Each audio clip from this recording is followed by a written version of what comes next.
आनंद जी, किस तरीके से देख रहे हैं सुप्रीम कोर्ट के इस फैसले को? टीएमसी को एक बड़ा झटका लगा है।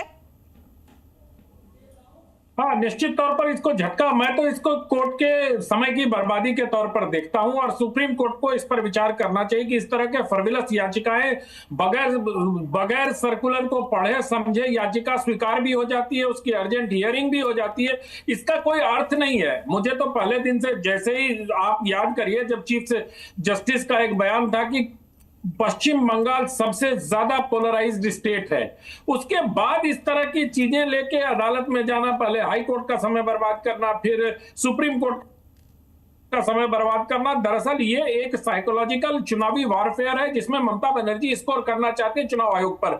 और लेकिन चुनाव आयोग जिस प्रकार से डटा हुआ है, मुझे नहीं लगता, और जिस प्रकार कानून सम्मत कदम उठा रहा है चुनाव आयोग, तो उसके हिसाब से चुनाव की प्रक्रिया में कोई भी दखल देने का अधिकार न किसी अदालत को है और न ही किसी राज्य सरकार को इस पर कार्रवाई करने का अधिकार है। मुझे लगता है कि अगर कल से ही ये स्पष्ट था, जब से ये सर्कुलर आया था और आज तमाम समाचार पत्रों में ये प्रकाशित है कि कम से कम एक कर्मचारी पीएसयू या केंद्र सरकार का वहां होगा, बावजूद इसके इस तरह की याचिका पर अर्जेंट हियरिंग की सुनवाई और शनिवार को कोर्ट को बैठना पड़ रहा है, उसके बाद सुनवाई हो रही है।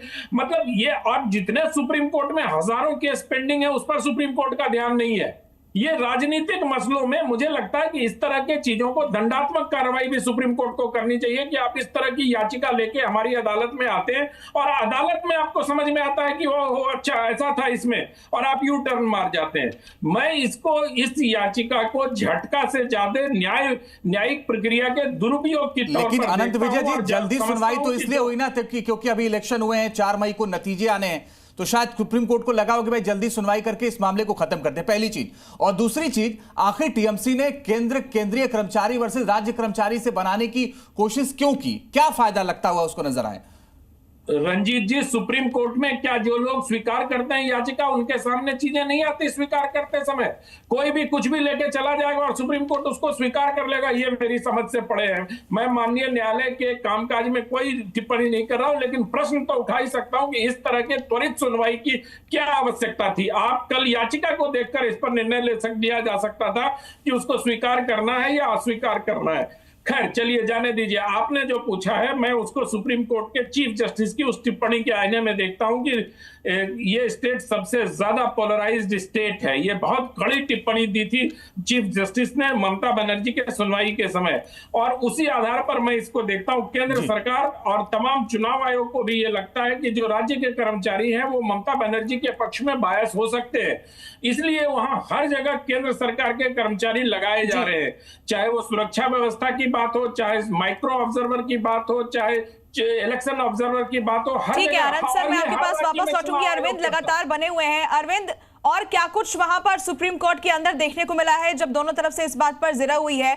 और हर उम्मीदवार के पास अपना अपना एजेंट भी तो होता है, फिर इतनी ज्यादा क्या गड़बड़ी की आशंका सता रही है टीएमसी को? बिल्कुल, और यही सवाल आज सुनवाई के दौरान भी उठा। हालांकि आज बहुत ब्रीफ हियरिंग हुई। कल ही टीएमसी ने सुप्रीम कोर्ट का रुख किया था, 4 तारीख को कल ही मतदान है, मतगणना है वहां पर, इस लिहाज से जल्द सुनवाई की मांग की थी। आज शनिवार को अमूमन सुप्रीम कोर्ट बंद रहता है, लेकिन चीफ जस्टिस ने स्पेशल बेंच बनाई। लेकिन अनंत विजय जी, जो वरिष्ठ पत्रकार है, जिस बात की ओर इशारा कर रहे थे, वही बात आज यहाँ भी सुनवाई में भी रिफ्लेक्ट हुई। इससे पहले भी सुप्रीम कोर्ट ये कह चुका है कि यहाँ पर इलेक्शन कमीशन और राज्य सरकार के बीच विश्वास का अभाव है, और यही वजह है कि एसआईआर की प्रक्रिया में पहली बार ऐसा हुआ कि पश्चिम बंगाल में जुडिशियल ऑफिसर को लगाना पड़ा, जजों को एसआईआर की प्रक्रिया में अपने दायित्व को निभाना पड़ा सुप्रीम कोर्ट के निर्देश के मुताबिक। तो कहीं ना कहीं अगर इस एडिशनल सीईओ की तरफ से जो सर्कुलर जारी किया गया था, उसकी भाषा से भी बहुत स्पष्ट था कि कम से कम एक की बात है सुपरवाइजर और असिस्टेंट में, जो कि केंद्रीय कर्मचारी होगा। उस टेबल पर कई अधिकारी होते हैं, हर पार्टी के पोलिंग एजेंट होते हैं, इसके अलावा माइक्रो ऑब्जर्वर भी रहते हैं। लिहाजा आज चुनाव आयोग की तरफ से भी और सुप्रीम कोर्ट की तरफ से भी यह बात कही गई कि ऐसे में आशंका कहां है, जब सर्कुलर की भाषा खुद इस बात को इसके स्पेस छोड़ती है कि राज्य स्तर के कर्मचारी उसमें हो सकते हैं, तो फिर सवाल किस बात को लेकर के उठ रहा है? इस मामले को लेकर पहले वो हाईकोर्ट गए थे।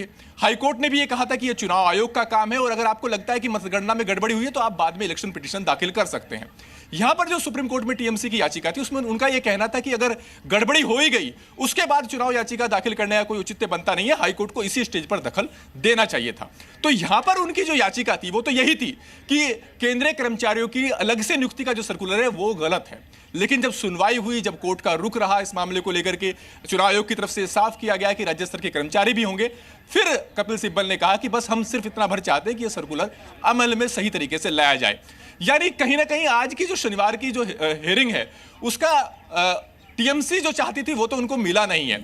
लेकिन हाँ, ये बात जरूर है कि अदालत आज शनिवार के दिन बैठी, इसको लेकर के सुनवाई हुई और फिर वही रहा जो पहले था, यानी वो सर्कुलर जो पहले से जारी किया गया था वो कायम रहेगा, उसी के हिसाब से मतगणना होगी।